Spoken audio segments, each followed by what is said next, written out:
So I've written about this subject at length, but a couple of quick reminders in case you haven't seen my blog posts on this. We create torque through our ball and socket joints, so our hips and our shoulders.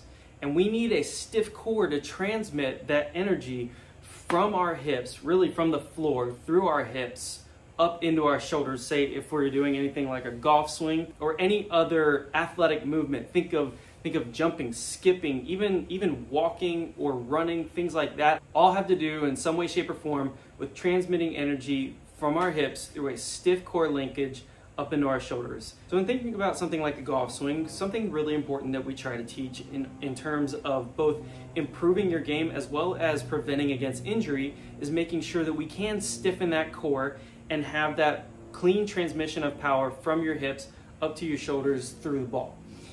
And one of the ways that we do that is through breathing. And this is one of those, not super sexy answers, but it is probably one of the more important things that you could be doing on top of pulsing your muscle activation. And one of the ways that we coach this is by lifting heavy weights, because it is no more important to have proximal stiffness, to have that core stiffen up, than when you are lifting heavy things. Now, lifting heavy weights has a ton of huge advantages that I think are worth following up on. But for the purposes of this video, the reason that we're doing this is because I want to solidify that abdominal bracing with the diaphragmatic breath that adds the extra intra-abdominal pressure to give you overall optimal stiffness of the core so that you can transmit force without any energy leakages from the ground all the way up to your hands, which is necessary in pretty much any athletic movement that exists. So with breathing, what I'm going to show you in these videos is how to first and foremost create a brace in your abdominals with that breath.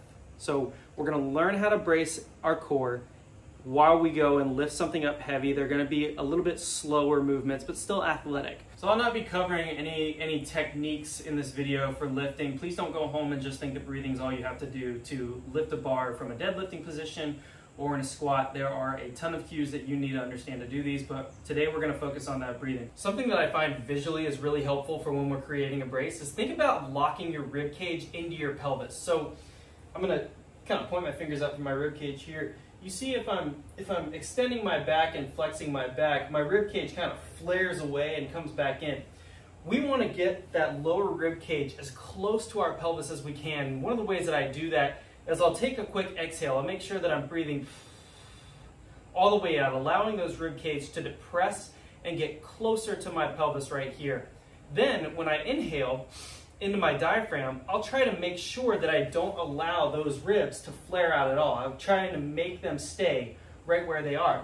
This is an important point that's going to come back when we talk about exploding through a golf swing, and how when we get to that point of contact, we actually shouldn't be side bending. We should have our rib cage locked into our pelvis at that point of contact. But for now, when we're lifting something heavy, it's really important to think about, first and foremost, setting that brace by tightening up your abdominals like you're about to take a punch, as well as trying to lock your rib cage into your pelvis.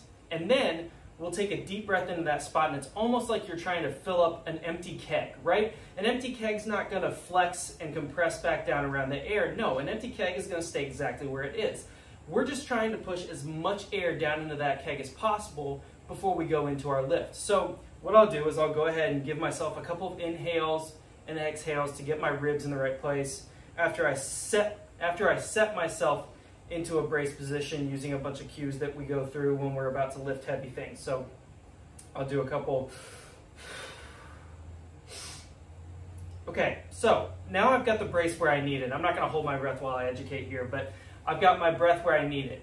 Then I will go ahead and get into position and make sure that I'm setting myself appropriately for this deadlift, making sure that my feet and the rest of my wedge is set.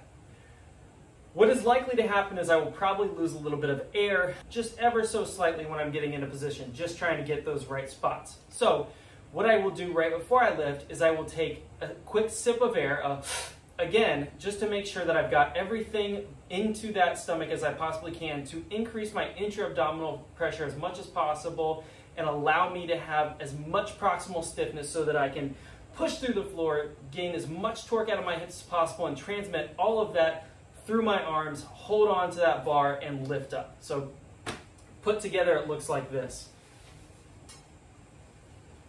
Not letting my bar roll away from me.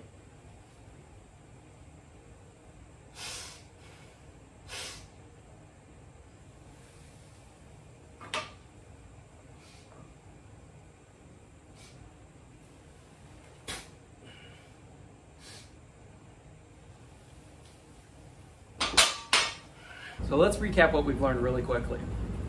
Number one, before we even go down to lift a heavy weight, let's remember how to brace our abdominals and then suck air down into that keg or your braced abdominals. Make sure that you're putting together as much intra-abdominal pressure as possible. Then when you go to lift, make sure you take a little sip, to make sure that anything that you might have lost trying to get into position is recovered. Finally, one of the things that you may have noticed when I got to the top of that lift was I gave a little exhale, a little. I'm gonna go into that subject in a future video, in the one that I'm making right after this one, where I'm gonna go over the kettlebell swing and how pulsing not only our muscular activation, but also our breathing can create this pulsed stiffness at the appropriate times. And I'm gonna go into why that matters when you're trying to express yourself athletically, for instance, doing something like swinging a golf club and trying to protect yourself from injury while also getting the most out of your swing. So go ahead and click over to the next video where we talk about pulsing and figure out how we can connect what we've learned here lifting heavy weights with something a little bit more athletic.